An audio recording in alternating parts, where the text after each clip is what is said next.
இந்த செய்தியை உங்கள் மனதிலே பதிய வைப்பதற்காக மக்காவிலே ஆபுஹா என்ற ஒரு இடத்திலே நடந்த ஒரு செய்தியை ஒரு ஷேக் அவர்கள் கூறியதை ஆதாரபூர்வமாக உங்களுக்கு நான் சொல்லுகின்றேன். ஆபுஹா என்ற இடத்திலே ஒரு திருமண சபை நடக்கிறது. அன்று இரவு அந்த பெண்ணுக்கு திருமணம். அப்போது அந்த பெண் மகரிப் தொழுகையை முடித்துவிட்டு உடலெல்லாம் அலங்காரம் செய்துவிட்டு திருமணத்திற்காக தயாராகுகின்றார். 1 மணி நேரம் 1.5 மணி நேரம் அவள் தன்னை அலங்கரித்ததற்கு பிறகு மீண்டும் அதானுடைய சப்தம் கேட்கிறது. இஷாவுடைய தொழுகைக்காக தன் தாயிடத்திலே அந்த பெண் செல்லுகிறாள்.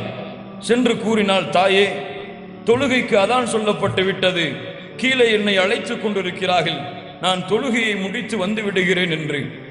அப்போது அந்த தாய் சொன்னார்கள், மகளே, விளையாடுகிறாயா? உது செய்ய வேண்டும். நீ உது செய்தால் நீ போட்ட அலங்காரம் எல்லாம் களைந்துவிடும், அழிந்துவிடும். அதற்கு பிறகு மீண்டும் எப்படி போடுவது? நான் அனுமதிக்க மாட்டேன் என்று அனுமதியை மறுக்கிறார்கள். அந்த தாய் சொல்லுகிறார்கள், தாயே, அந்த பிள்ளை சொல்லுகிறார்கள், தாயே, நான் அழகில்லாமல் அலங்கோலமாக இருந்தால் இவர்கள் கண்களுக்கு வேண்டுமானால் நான் அலங்கோலமாக தெரியலாம். ஆனால் தொழுகையை நிறைவேற்றி அந்த சபைக்கு வந்தால் அல்லாஹ்வின் கண்களுக்கு முன்னால் அழகாக தெரிவேனே என்று சொல்லுகிறார்கள். அந்த தாயிடத்திலே கடுமையாக போராடுகிறாள் அந்த பெண்மணி. அந்த பெண்ணை தாய் மறுத்து கொண்டு ஏதோ செய்து கொள் என்று விட்டுவிட்டு சென்று விடுகிறாள். அந்த பெண்ணோ உதுவை செய்துவிட்டு இஷாவுடைய தொழுகைக்கு தயாராகி தொழுது கொண்டிருக்கிறார்கள்.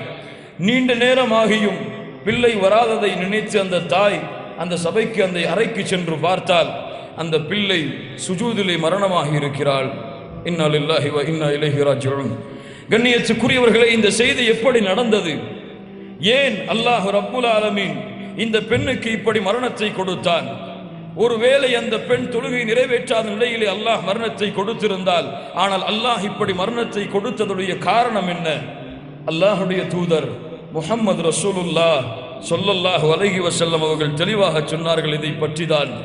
இதா அராதல்லாஹு பிஅப்தின் கைரா இஸ்தஅமலஹு. ஒரு அடியானுக்கு, கொஞ்சம் கேளுங்கள் இந்த ஹதீஸை, என்னுடைய உள்ளத்திலே உங்களுடைய உள்ளத்திலே இதை பதிய வையுங்கள். ஒரு அடியானுக்கு யாருக்கு அல்லாஹ் நலவை நாடுகிறானோ, ஒரு அடியானுக்கு அல்லாஹ் நலவை நாடிவிட்டால் அவனை செயல்களை செய்யப்படக்கூடியவனாக அல்லாஹ் மாற்றுவான். அவனை நல்ல காரியங்களை செய்வதற்காக அல்லாஹ் அவனை தயாராக்குவான். எப்படி? சஹாபாக்கள் கேட்டார்கள், எப்படி அல்லாஹ்வுடைய தூதரை செயல்களை செய்பவனாக மாற்றுவான்? அல்லாஹ்வுடைய தூதர் முஹம்மது ரசூலுல்லாஹ் ஸல்லல்லாஹு அலைஹி வஸல்லம் சொன்னார்கள், யுவஃபிகுஹு லிஅமலின் ஸாலிஹின் கப்லல் மௌத். யுவஃபிகுஹு லிஅமலின் ஸாலிஹின் கப்லல் மௌத். அல்லாஹ் ரப்புல் ஆலமீன் அவனுக்கு அருள் செய்வான். அல்லாஹ் ரப்புல் ஆலமீன் அவனுக்கு அருளை ஏற்படுத்துவான். மரணத்திற்கு முன்னதாக நல்ல செயலை செய்வதற்கு. மேலும் சில ஹதீஸுகளிலே மரணத்திற்கு முன்னதாக நல்ல செயலை செய்ய வைத்து அதே நிலையிலேயே அவனுடைய உயிரை கைப்பற்றுவதற்காக.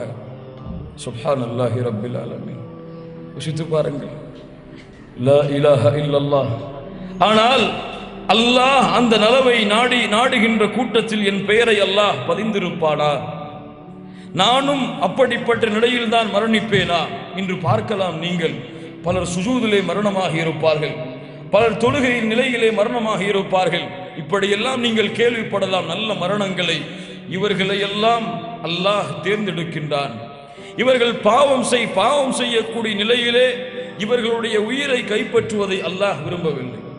இவர்கள் பாவத்தை, குற்றத்தை, அல்லாஹ்விற்கு மாறு செய்யக்கூடிய காரியங்களை செய்து கொண்டிருக்கும் நிலையிலே இவர்களுடைய உயிரை கைப்பற்றுவதை அல்லாஹ் விரும்பவில்லை. யாருக்கு அல்லாஹ் நலவை நாடுகிறானோ அவர்களை நல்ல செயல்கள் செய்யக்கூடிய நிலையிலேயே அல்லாஹ் அவர்களுக்கு மரணத்தை ஏற்படுத்தக்கூடிய பாக்கியத்தை அல்லாஹ்